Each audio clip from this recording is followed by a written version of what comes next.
John Gavin, who reached the pinnacle of his acting career with roles in Douglas Sirk's Imitation of Life, Alfred Hitchcock's Psycho and the epic Spartacus, later serving as president of the Screen Actors Guild in the early 70s, and as U.S. ambassador to Mexico under Ronald Reagan, died Friday morning in Beverly Hills, Calif.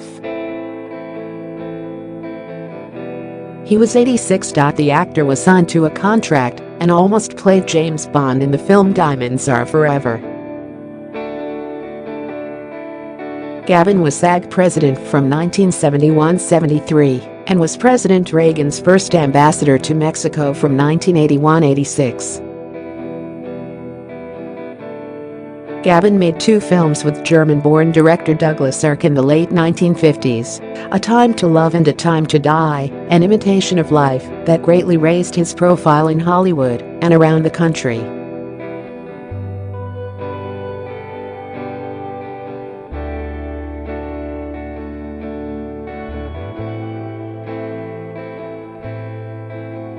Gavin portrayed a weary German soldier returning from the Russian front to a Hamburg destroyed by Allied bombing.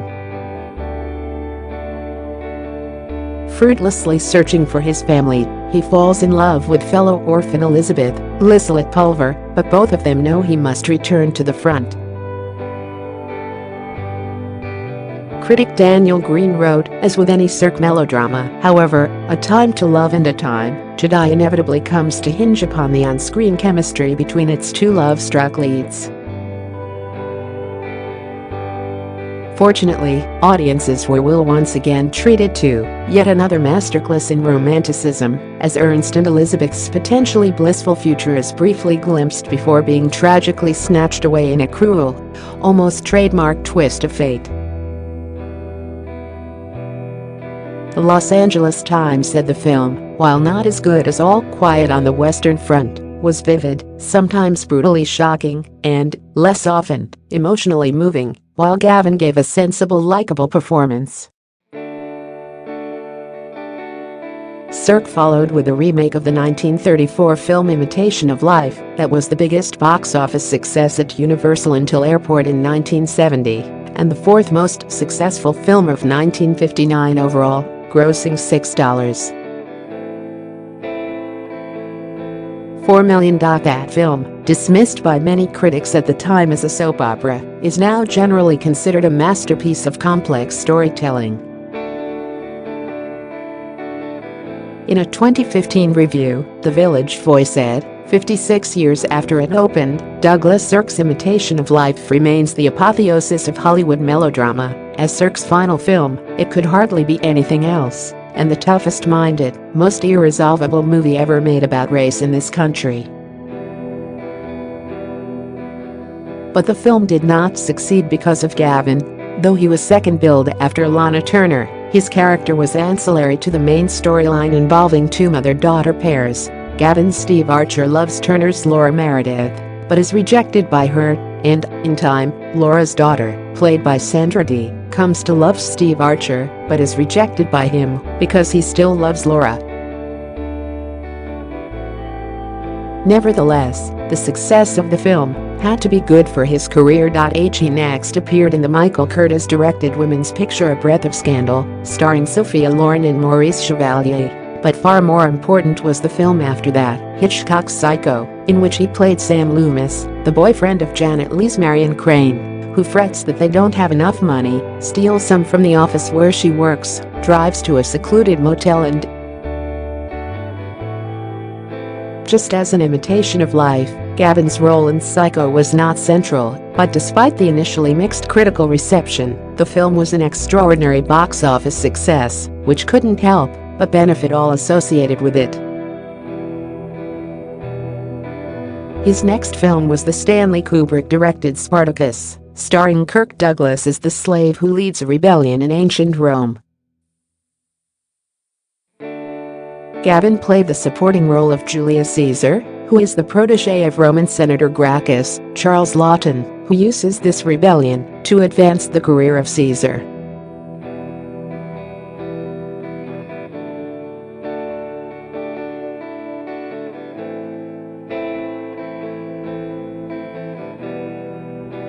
Gavin also starred in the mediocre melodrama Backstreet with Susan Hayward and Vera Miles. At this point, Gavin began transitioning to television roles, but he let out his frustrations over his film career in an interview with Hedda Hopper. "When I walked through the gate, Universal quit building actors. All of a sudden I was doing leading roles. I knew I was a tyro, but they told me to shut up and act. Some of those early roles were unactable. Even Laurence Olivier couldn't have done anything with them. The dialogue ran to cardboard passages such as 'I love you. Why, oh, you can rely on me, darling. I'll wait. It was all I could do to keep from adding, with egg on my face, so I psyched myself negative. There was no studio system to let me work my way up through small roles. When I got up on my hind legs, no one would believe it. He starred in ABC's single-season Western Destry in 1964, in NBC's single-season World War II drama Convoy in 1965, and guested on shows ranging from The Doris Day Show to Mannix. In the late 60s he returned to film work, starring in Carlos Filo's Spanish-language art film Pedro Páramo, based on the novel that Susan Sontag called one of the masterpieces of 20th-century world literature.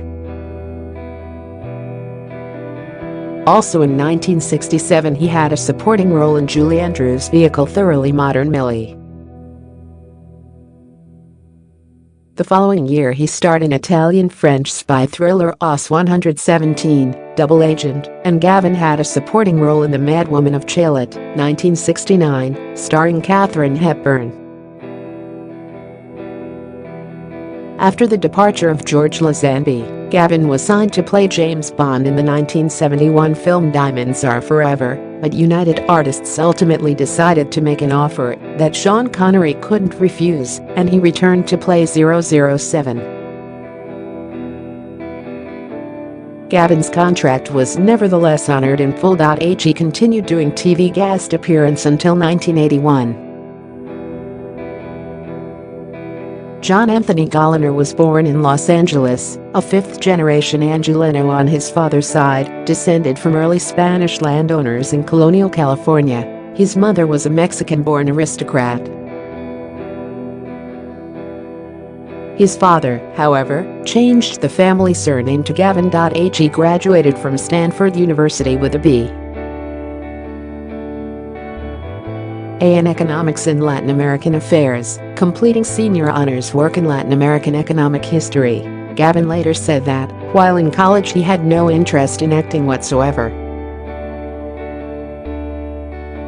Gavin told The Washington Post in 1960 that despite the history of his family on both sides, he was not rich, and in fact, had attended Stanford on scholarship. With the onset of the Korean War, Gavin was commissioned in the Navy, serving aboard the USS Princeton off Korea as an air intelligence officer from 1951 until the war's end in 1953. Because of his fluency in Spanish and Portuguese, Gavin was assigned as flag lieutenant to Admiral Milton E. Miles until he completed his 4-year tour of duty in 1955. Gavin entered into an acting career in a roundabout way. Family friend Brian Foy was making a movie about the aircraft carrier on which he'd served, and Gavin offered to serve as a technical advisor, but Foy instead arranged for Gavin to have a screen test at Universal. Gavin was reluctant, but his father urged him on. After a successful test, the studio signed Gavin to a contract. He later told the Los Angeles Times that they offered me so much money I couldn't resist. He made his debut in the 1956 Western Raw Edge, billed as John Gilmore. On his next film, crime drama Behind the High Wall, he was billed as John Galliner. The young actor was finally billed as John Gavin on this third film, Four Girls in Town. The Western Qantas was a step up, as it starred Fred MacMurray and Dorothy Malone. With his role in Douglas Sirk's 1958 film A Time to Love and a Time to Die, Gavin began the period of a few years in which he had a high profile in Hollywood. Gavin began serving on the board of the Screen Actors Guild in 1965. He served one term as third vice president and 2 terms as first VP. He was president from 1971 to 1973. The SAG website says that, while he was president, he testified before the Federal Trade Commission on phony talent rackets, met with President Richard Nixon to present a problem of excessive television reruns, presented petitions to the federal government on issues of primetime access rules, legislative assistance for American motion pictures, and film production by the government using non-professional actors. The Los Angeles Times characterized U.S. Ambassador Gavin as an activist envoy to Mexico who won praise in many circles for his handling of such issues as trade and illegal drug dealing, as well as for speaking out against anti-American sentiment. But his candor and meetings with critics of the ruling party prompted accusations by Mexicans of meddling in the country's domestic affairs. In 1991, the Republican mulled, but decided against, a run for the Senate. Gavin was twice married, the first time to Cicely Evans from 1957-65. He is survived by his wife, actress Constance Towers, 2 children and 2 stepchildren.